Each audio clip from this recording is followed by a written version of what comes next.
Dahil sa magkakasunod na aksidente na kinasasangkutan ng mga kalahok ng isinagawang Boss Ironman Challenge sa Mindanao, iniimbestigahan na raw ng Land Transportation Office o LTO ang mga insidente at nakatakdang ipatawag ang mga organizers nito.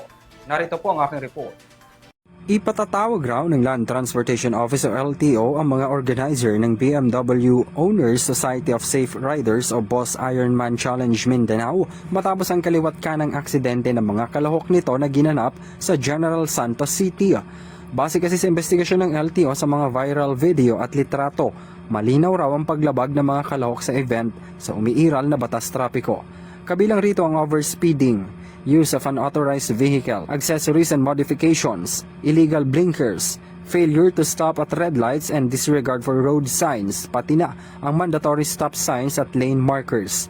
Ang tila pagsasawalang bahala at umano'y mga paglabag raw na ito ang dahilan ng pagkakasangkot sa disgrasya ng mga lumahok at civilian vehicles na nadamay lang. Isa raw sa pinakamalalang aksidente ay ang pagkakasangkot at pagkakasawi ng isang 7 taong gulang na bata. Nasawi rin ang isa pang rider na kasali sa challenge na nangyari sa Kibawe, Bukidnon nitong linggo, February 1, na iniimbestigahan na raw ng local authorities. Matapos raw ang assessment ng ahensya sa social media, naglunsad ng LTO Intelligence and Investigation Division ng preliminary investigation para mangalap ng karagdagan pang impormasyon at ebidensya.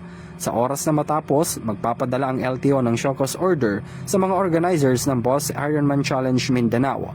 Sa ilalim ng Republic Act 4136, dapat nasunod ng mga organizers ang legal at moral obligation ng mga ito para isaalang-alang ang kaligtasan ng lahat ng nasa kalsada. Tiniyak ng LTO na mananagot ang mga mapapatunayang responsable at kung may pagkukulang sa naturang event. Para sa Euro TV News, ako si Henry V. Nicolas, sumasaludo sa bawat Pilipino.